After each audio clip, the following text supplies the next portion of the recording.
Anjan, Special Crimes Unit, Season 1, Episode number 26.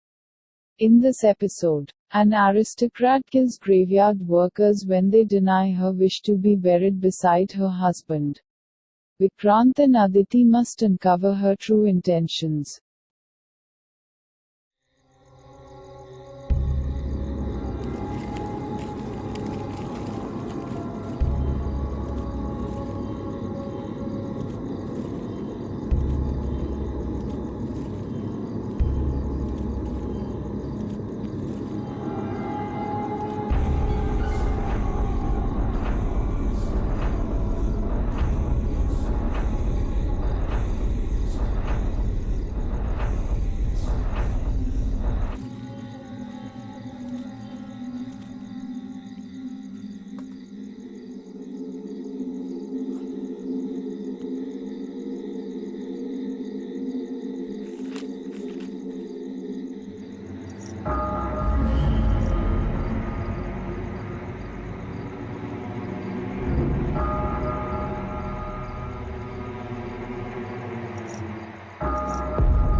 आदाब। लेकिन मोहतरमा, आपको यहाँ कब्रिस्तान में आना, वो भी इस समय?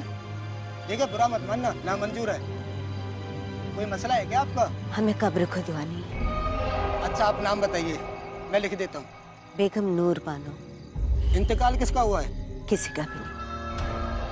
हमें अपनी कब्र खुदवानी है। देखिए, आपको अच्छी तरह से पता होना चाहिए कि औरतों का कब्रिस्तान में आना सख्त मना होता है। औरत और मौलवी साहब भी सवेरे आएंगे। हमें कब्र खुदवानी इसी वक्त, हमारे शौहर की कब्र के साथ। खाला, मैं आपकी कोई मदद नहीं कर सकता। कल सवेरे आ जाना, मौलवी साहब आ जाएंगे, उनसे आप दरख्वास्त कर देना। हमें सब कुछ अभी चाहिए। हमें अपने शौहर के पास जाना है। जाइए यहाँ से। अरे जाओ।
कब्र खोदने वालों की ही खुद रही है कब्र।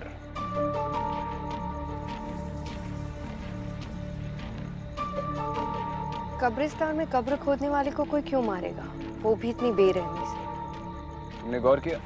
उसे मारकर कब्र में फेंक दिया, लेकिन ऊपर से किसी ने मिट्टी नहीं डाली। इसका मतलब जिसने भी ये किया है वो चाहता है कि ये कत्ल लोगों की नजर में आए। ये कम्युनल झगड़ा भी हो सकता है। सुरेश सर भी कह रहे थे उस कम्युनिटी के लोग काफी घबराए हुए।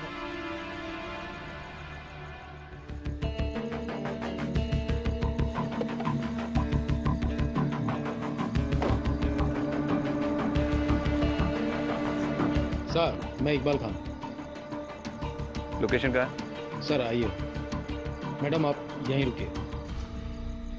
जानती हूँ औरतों को कब्रिस्तान जाना मना है, लेकिन उसकी चिंता आप मत कीजिए। चलिए।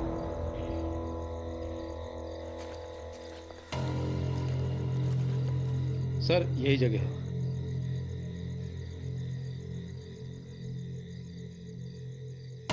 महरूम नवाब आजम अली, विक्टिम का नाम? आकिब गुलाम साहब। कोई आई विटनेस? जी नहीं मैडम। आपने विक्टिम की फैमिली को इन्फॉर्म किया? जी हाँ मैडम, पर कुछ खास पता नहीं चला। एक काम करो, इस कब्रिस्तान का रजिस्टर होगा ना, वो रजिस्टर और यहाँ के सारे रिकॉर्ड्स पुलिस स्टेशन पे भिजवा दो। जी सर। और विक्टिम की इमीडिएट फैमिली को भी बुलाओ, मुझे उनसे बात करनी है। जी मैडम।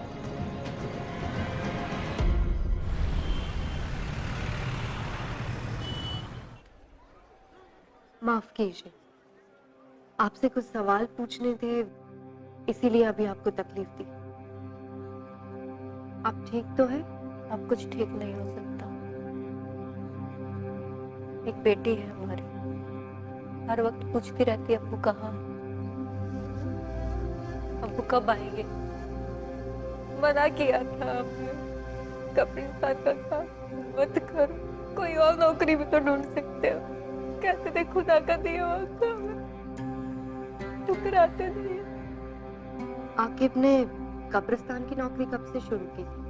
3-4 हफ्ते पहले। और इन 3-4 हफ्तों के दौरान आपकी उससे कितनी बार बात हुई होगी? 1-2 बार बात हुई थी, पूछने पे बोलते थे सब सलामत, पर नहीं। हम जानते, उनकी आवाज में एक अजीब सी घबराहट थी। सब कहते हैं उस कब्रिस्तान में शैतान का साया, ये सब उसी का किया हुआ है। ठीक है, आप जा सकती हैं। अगर दोबारा जरूरत पड़ी तो बुलाएंगे।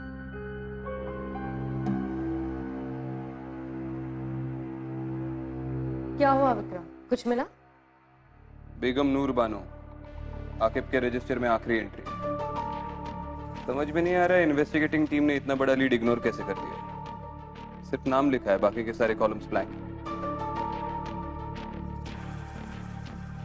पर ये बेगम नूर बानो है कौन? उसके घर का पता चल गया है।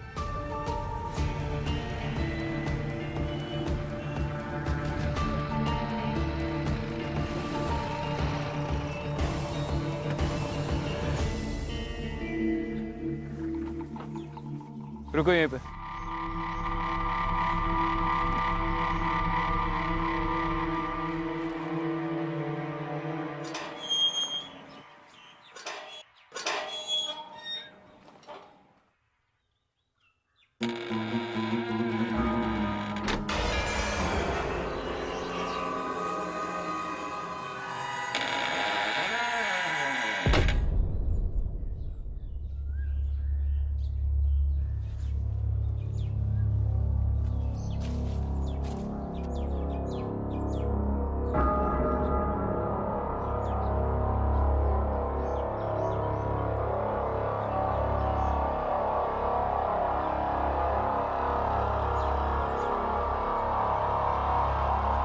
आप कौन?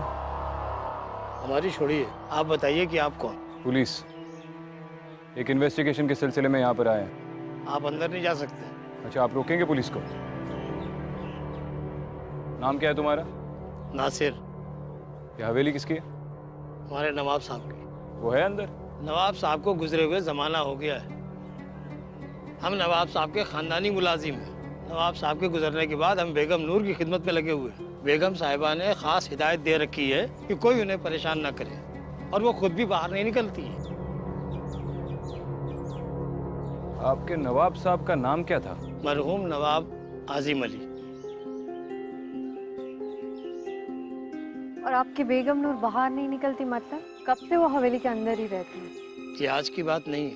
नवाब साहब के गुजरने के बाद बेगम साहिबा ने अपने आप को हवेली में बंद कर लिया। पिछले 3 महीनों से उनको किसी ने नहीं देखा है। मैं हर रोज दोनों वक्त का खाना दरवाजे पर रख देता हूँ। वो तो खुदा का शुक्र है कि वो खाना खा लेती है। तो पिछले 3 महीनों में आप बेगम साहिबा से बिल्कुल मुखातिब नहीं हुए हैं? बेगम साहिबा की आदत थी, वो इससे पहले भी 3-4 बार ऐसा कर चुकी है। वो अपने आप को कमरे में बंद कर लिया करती थी। शुरू में तो हमको भी बड़ा अजीब सा लगता था, डर लगता था कहीं बेगम साहिबा को कुछ हो ना गया हो। और हमें उनसे मिलना हो तो? मैंने कहा ना साहब, उनसे कोई नहीं मिल सकता। यही बेगम साहिबा का फरमान है।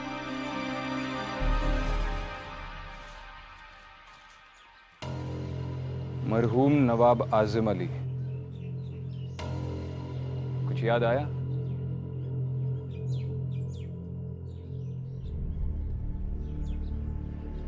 इस इमारत के हश्र को देखकर समझ में आता है इसकी नींव कितनी मजबूत होगी।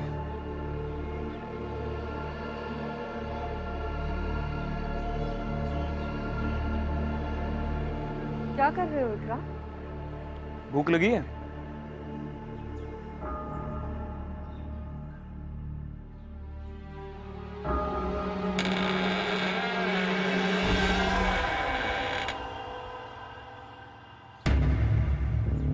चलो।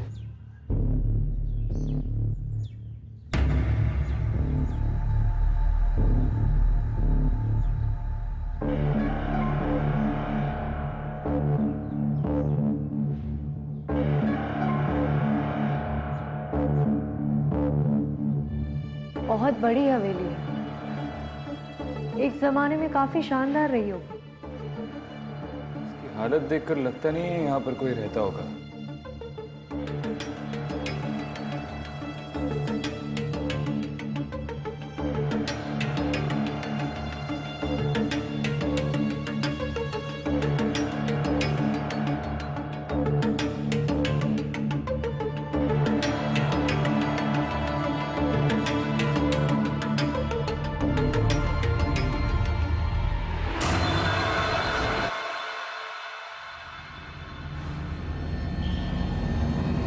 विक्रांत विक्रांत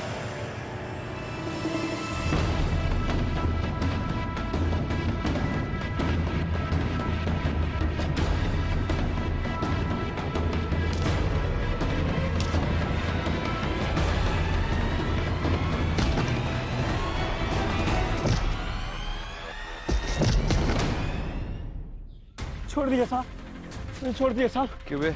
सिर्फ खाना चुराने आया था और भी कोई प्लान था तेरा? और हमको देखकर भाग गया? नहीं साहब, मैं चोरी नहीं कर रहा हूँ साहब। तो ये खाना क्या बेगम ने तुझे खैरात में दिया?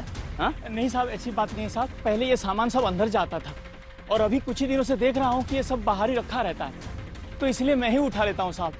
सच बोल रहा है तू? हाँ हाँ साहब, सच बोल रहा है? हाँ, सच बोल रहा हूँ साहब।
कौन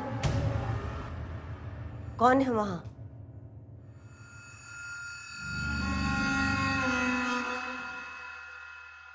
तुम अंदर कैसे आई? आई एम सॉरी पर मैं एएसपी अदिति शर्मा हूँ, मुंबई पुलिस। आप बेगम नूर बानो है ना? आपसे कुछ बात करनी है। किसी के घर में बगैर इजाजत के चोरों की तरह कैसे चले आए? हमारे कमरे में आने की जरूरत कैसे की? देखिए, मैं सिर्फ अपना काम कर रही हूँ। नासिर, मैम, मुझे आपसे एक मर्डर के सिलसिले में कुछ बात करनी है।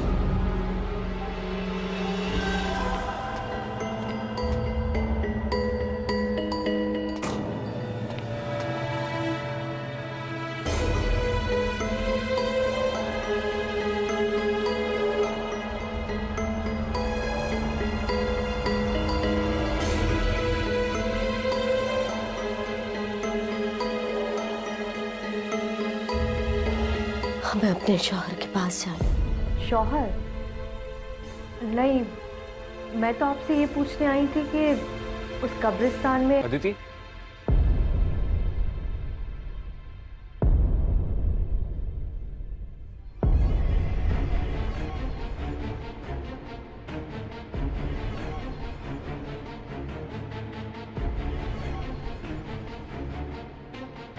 चलो।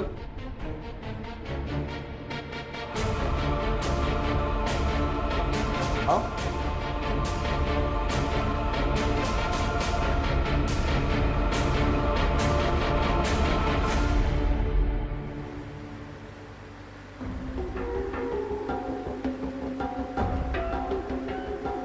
तुम ठीक हो? हाँ।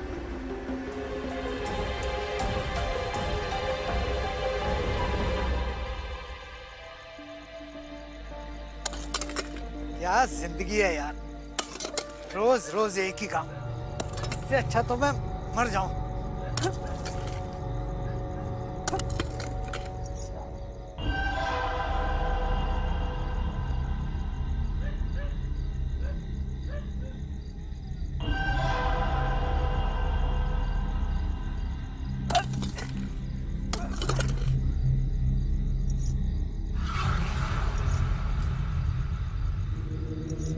कौन है? कौन है वो? कौन है?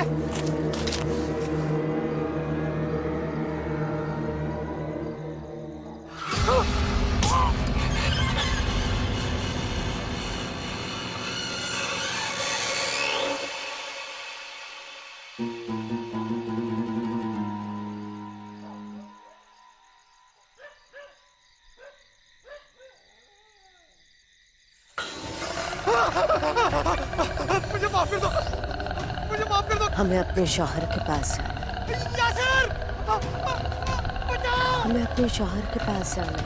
यासिर, यासिर बचाओ! यासिर बचाओ! यासिर!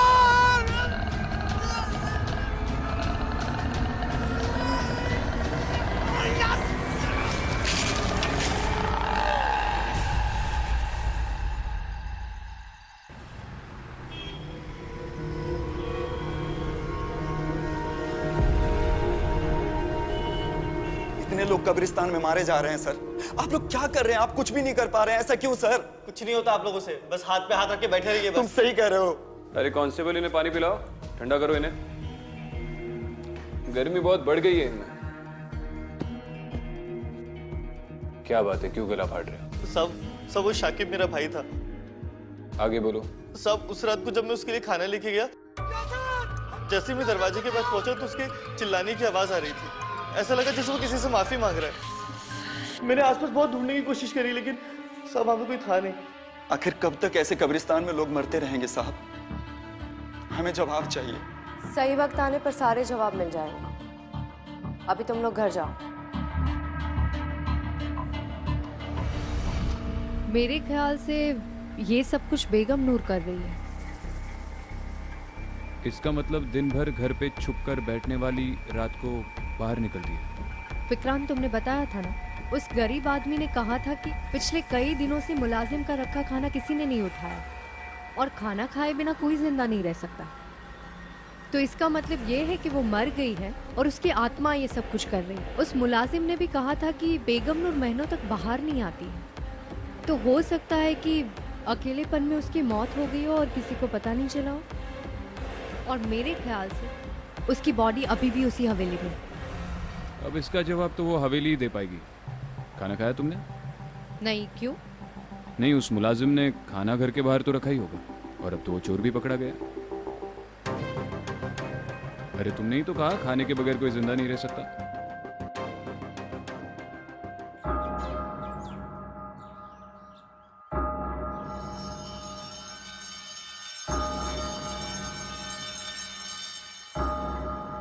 आइडियली इंसान की लाश 4 दिन के बाद सड़ना शुरू हो जाती है, लेकिन ताज्जुब की बात यह है कि इस हवेली में बदबू बिल्कुल नहीं आ रही। अगर उसकी लाश पिछले 3 महीनों से यहाँ पर पड़ी हुई है तो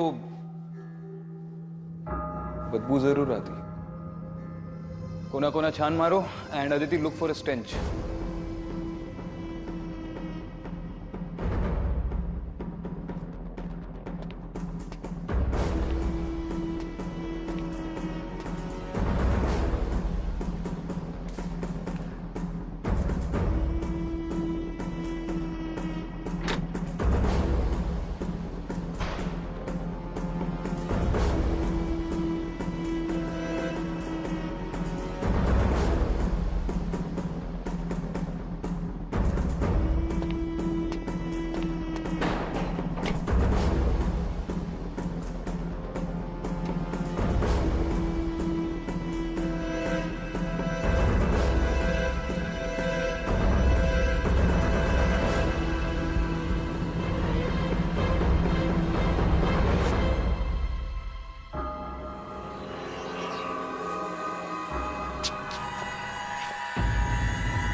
विक्रांत, ये बेगम नूर ही है। उसके गले में जो हार है उसे मैंने उसकी हर तस्वीर में देखा है। उस दिन वो मुझसे अपने शौहर के बारे में कुछ पूछ रही थी। हमें अपने शौहर के पास जाना। उसका शौहर वही है ना जिसकी कब्र हमने उस कब्रिस्तान में देखी थी, नवाब आजिम अली। विक्रांत, मुझे लगता है कि हम बेगम नूर की कब्र उसके शौहर की कब्र के पास बनाते तो शायद उसकी आत्मा को शांति मिल जाए और ये सब कुछ रुक जाए। शायद हाँ, शायद ना, लेकिन ये कंकाल पिछले 3 महीनों से यहाँ पर पड़ा हुआ है। यकीनन अब वक्त आ गया है कि उसे दफनाया जाए।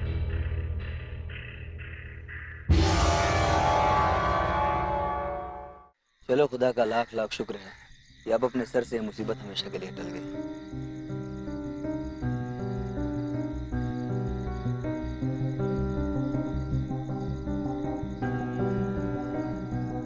मुझे लगता है अब सब कुछ ठीक हो जाएगा। कम से कम देर से ही सही बेगम नूर की आत्मा को सही अंजाम तो मिला। अब शायद वो किसी को तंग नहीं करेगी। तो तुम्हें वाकई लगता है कि ये सब करने से उस शैतान का साया इस मुकद्दस जगह से हट चुका है?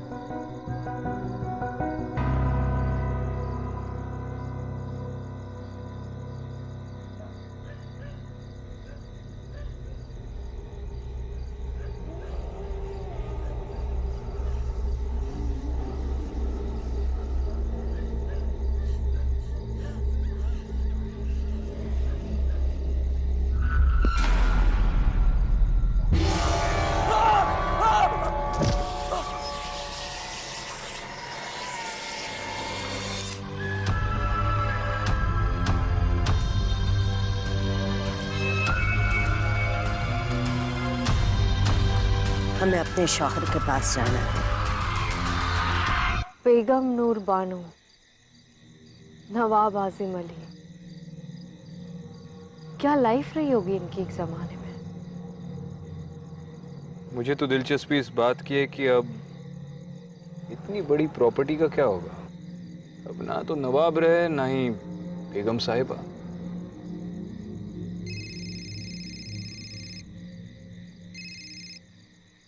हाँ यासर,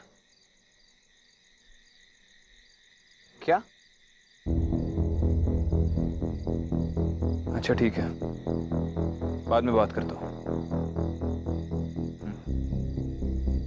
क्या हुआ? कब्रिस्तान के केयरटेकर पर फिर से किसी ने अटैक किया। मुझे पता था ये इस केस का अंत नहीं हो सकता। क्या मतलब है? तुम्हें ऐसा क्यों लग रहा है? केयरटेकर का कहना है कि जिस औरत ने उस पर अटैक किया वो भी बार बार वही कह रही थी। हमें अपने शौहर के पास जाना है।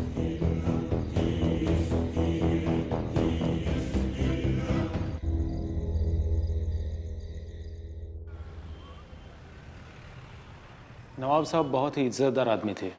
लोगों का उनसे बहुत लगाव था। उनकी मौत कैसे हुई? तकरीबन 15 साल पहले उनके घर वालों ने उनकी गायब होने की रिपोर्ट लिखवाई थी। गायब होने की? वो गायब कैसे हुए थे? वो जंगल से गुजर रहे थे, तभी उनके साथ कोई हादसा हुआ और उसके बाद वो घर लौट कर नहीं आए। कैसा हादसा? वो तो कुछ पता नहीं चला। फिर हमने जंगल के अलावा आसपास के कब्रिस्तान और मुर्दा घरों में बॉडी ढूंढने की कोशिश की, लेकिन बॉडी नहीं मिली। बस उनके कपड़े और जूते मिले। ये नवाब साहब की किसी के साथ गांव में दुश्मनी या फिर पैसे या प्रॉपर्टी को लेकर कोई प्रॉब्लम्स थे? सर, दुश्मनी तो क्या होगी, वो तो अपना सब कुछ बेगम साहिबा ट्रस्ट के नाम ही करना चाहते थे। उनके मरने के बाद बेगम नूर ही उनकी ट्रस्ट चलाती थी और जो पैसा है वो उसी ट्रस्ट में है। उस ट्रस्ट का एड्रेस है आपके पास? जी सर, ये रहा।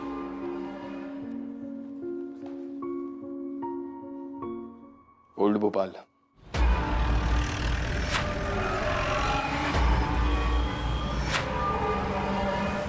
बेगम साहिबा किसी फरिश्ते से कम नहीं थी। खुद की औलाद ना होने की वजह से उन्होंने बच्चों के लिए ट्रस्ट शुरू किया था। फिलहाल कैसा चल रहा है आपका ट्रस्ट? जी, जो भी डोनेशंस आते थे वो बेगम साहिबा की तरफ से ही आते थे और उनको देख के उनके सर्कल के सारे लोगों ने भी ट्रस्ट में डोनेशन शुरू कर दिया था। बल्कि बेगम साहिबा ही उन्हें ट्रस्ट में पैसा देने के लिए मजबूर करती थी। अब पता नहीं उनकी मौत के बाद क्या होगा। जैसे बच्चों की सर से माँ का साया हट जाएगा, बिलाल जी, हम इस ट्रस्ट के अकाउंट डिटेल्स देख सकते हैं? जी हाँ बिल्कुल, मैं अभी आपको दिखा देता हूँ।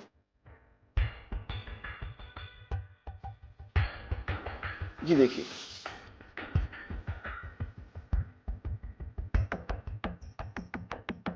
ट्रांजैक्शंस तो बहुत कम है, पिछले 1 साल में तो बिल्कुल ही नहीं है। लेकिन उससे 1 साल पहले 25 लाख की रकम और 10 लाख रुपए और किसी ने विड्रॉ किए हैं। बिलाल जी, बेगम नूर के अलावा इस ट्रस्ट से किसे विड्रॉ करना अलाउड था? जी वैसे तो ट्रस्ट गरीबों की भलाई के लिए बनाई जाती है, लेकिन नवाब साहब और बेगम साहिबा के जितने भी रिश्तेदार हैं वो ट्रस्ट से पैसा निकाल लेते हैं। उनकी विल में ही ऐसा लिखा है। ये फंड्स कहाँ ट्रांसफर हुए थे? जी फिलहाल तो मेरे पास सिर्फ अकाउंट नंबर है, मैं उसके सारे डिटेल्स निकालता हूँ और आपको फोन कर देता हूँ। चलो ठीक है, बाद में बात करता हूँ। कुछ पता चला? ये बेगम नूर के ट्रस्ट के अकाउंट से जो पैसे निकल रहे हैं वो इंदौर ट्रांसफर हो रहे हैं, किसी अमीना नाम की औरत के अकाउंट में। हो सकता है कि अमीना नवाब साहब या बेगम नूर की कोई रिश्तेदार हो सकता है, लेकिन ये कंफर्म करने के लिए इंदौर जाना होगा।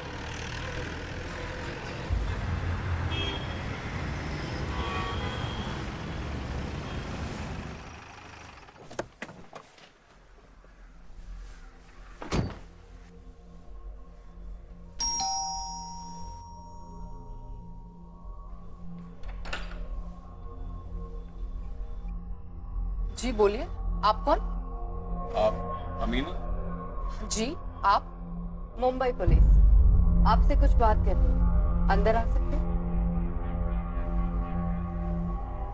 हम आपसे एक केस के सिलसिले में बात करने आए हैं। हाँ पूछिए, क्या पूछना है आपको? आप बेगम नूर बानो को जानती है? हाँ, नाम सुना है उनका।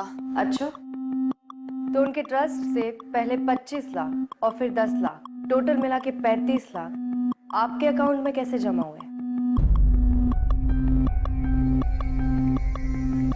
अच्छा ठीक है, आप उनके शौहर नवाब आजिम अली को तो जानती होंगी? हाँ जानते हैं, वो मेरे अब्बू के काफी अच्छे दोस्त थे, हमारे घर काफी आया करते थे। कमाल है, तो फिर आप उनकी बीवी को नहीं जानती? दरअसल बात यह है कि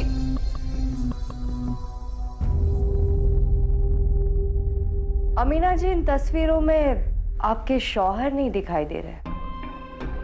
आप यहाँ अपने बच्चों के साथ अकेले रहती हैं? जी वो बाहर गए हैं, मेरा मतलब है कि वो देश के बाहर काम करते हैं। बड़ा लंबा सफर तय करके आए हैं हम। जी? एक गिलास पानी मिलेगा?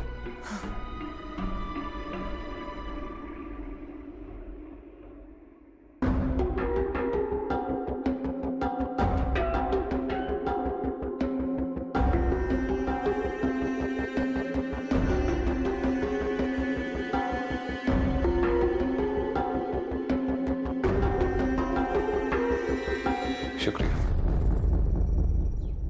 आपके शौहर का नाम क्या बताया आपने?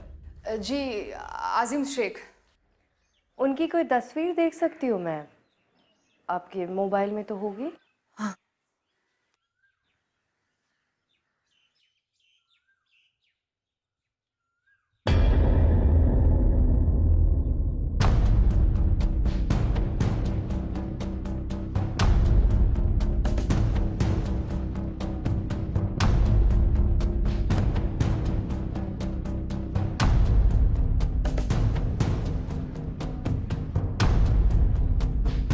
नवाब साहब?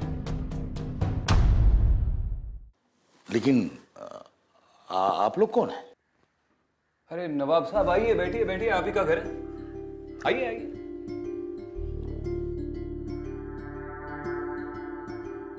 किरण सिंघल, मुंबई पुलिस। अमीना जी, आपने बताया नहीं कि आपने अपने अब्बू के दोस्त के साथ शादी कर ली।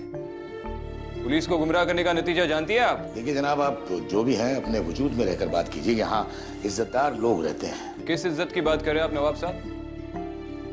आपके भोपाल में तो आपके लोग आपकी कब्र खोदकर आपको दफना चुके हैं।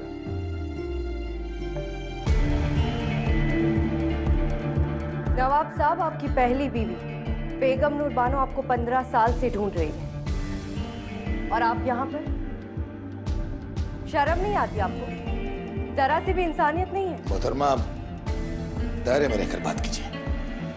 हम अगर अपनी पुश्तैनी हवेली छोड़कर यहाँ रह रहे हैं तो उसके पीछे कोई वजह है। वो बांझ थी, आप उन्हें सच क्यों नहीं बता देते? बेगम आप चुप रहिए। माना कि नूर हमारी बेगम थी, लेकिन वो हमें कभी औलाद ना दे सकी।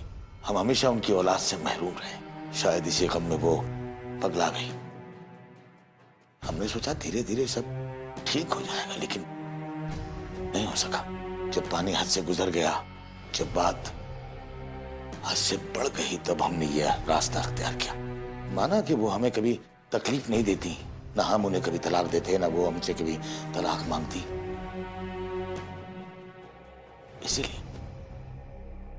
इसीलिए हम अपनी जायदाद, अपनी हवेली सब कुछ छोड़कर चले आए उनके नाम। उन्होंने वो हवेली नहीं छोड़ी, चुके उन्हें अंदेशा था कि उस पर कब्जा ना हो जाए। और आप ऐसी औरत की बात सुनकर चली आई। 3 महीने पहले उनकी मौत हो चुकी है। इन्ना लिल्लाहि व इन्ना इलैहि राजिऊन। और क्योंकि वो घर से बाहर नहीं निकलती थी, किसी को भी उनकी मौत की खबर नहीं हुई और उनका शरीर उसी हवेली में सड़ गया। या अल्लाह, इतनी दर्दनाक मौत। या अल्लाह, उन्हें जन्नत नसीब हो। वो तो उन्हें होगी। अब हम चले, दोबारा मुलाकात होगी।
सर,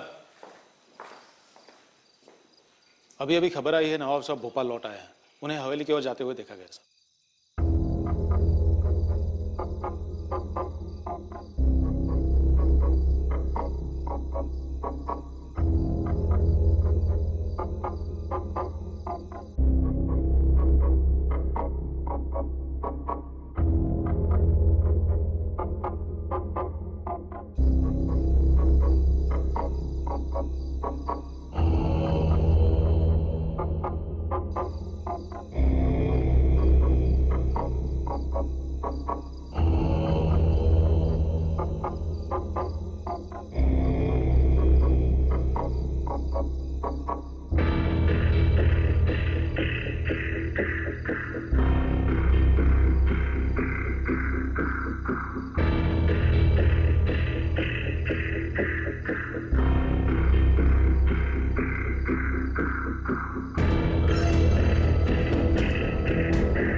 हम आपके कसूरवार हैं, गुनहगार हैं आपके।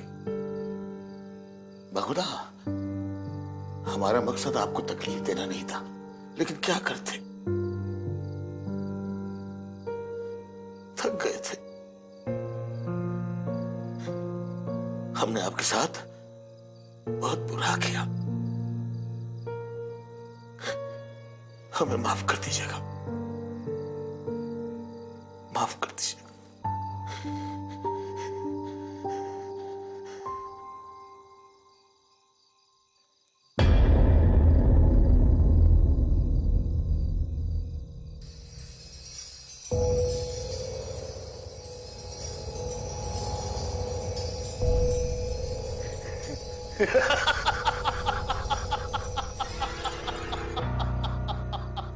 ये हवेली, ये घर, यहाँ की एक एक चीज मेरी है, मेरी मेरी। अजीब बेवकूफ औरत थी तुम, खुद को 15 साल इस हवेली में बंद रखा। अच्छा हुआ कि हमने तुम्हें छोड़ दिया, वरना तुम तो हमें भी अपने साथ पागल कर देती।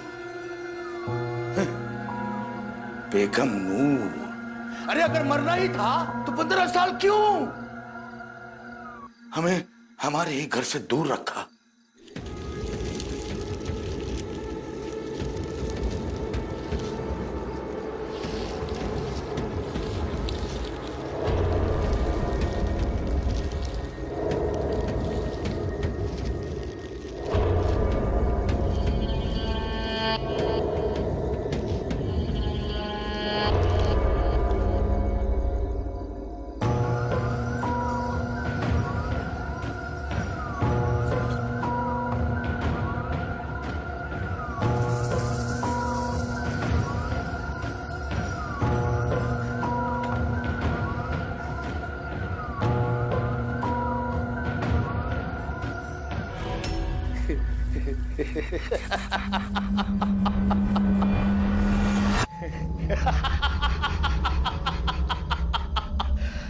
शुक्रिया बेगम, शुक्रिया।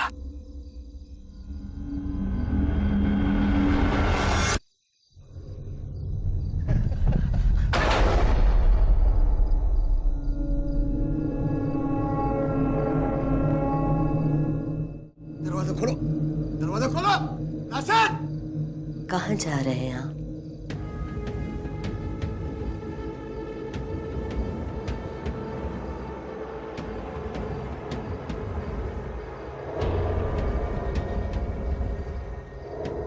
नवाब साहब। बेगम, आप हयात हैं?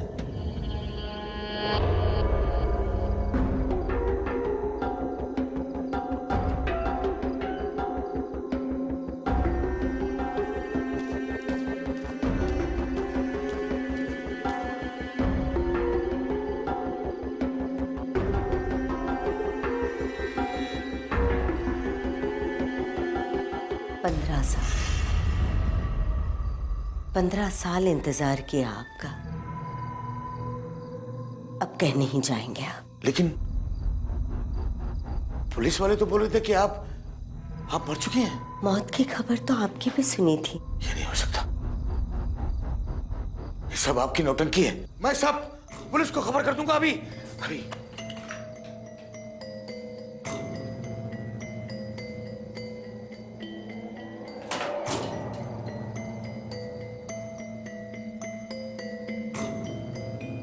बेगम, हमें माफ कर दीजिए, हम आपको तकलीफ देना नहीं चाहते थे, हम आपके गुनहगार हैं। बहुत इंतजार करवाया आपने, अब कहीं नहीं जाने दूंगी।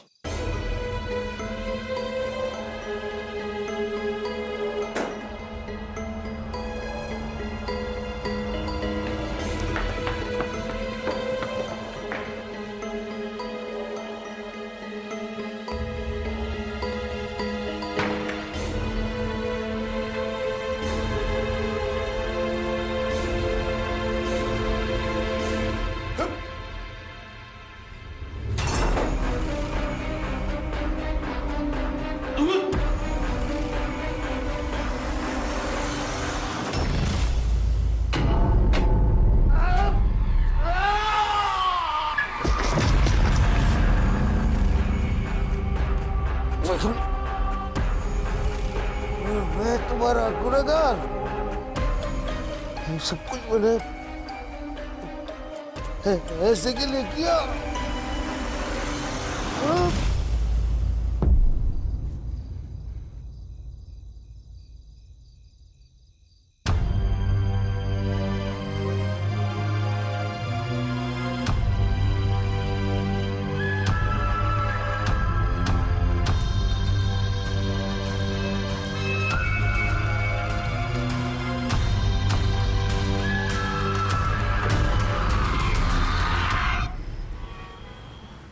तुम्हारी अमीना से बात हुई?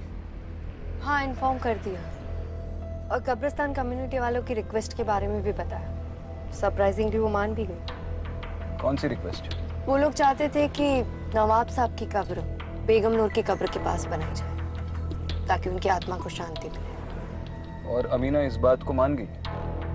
मान गई।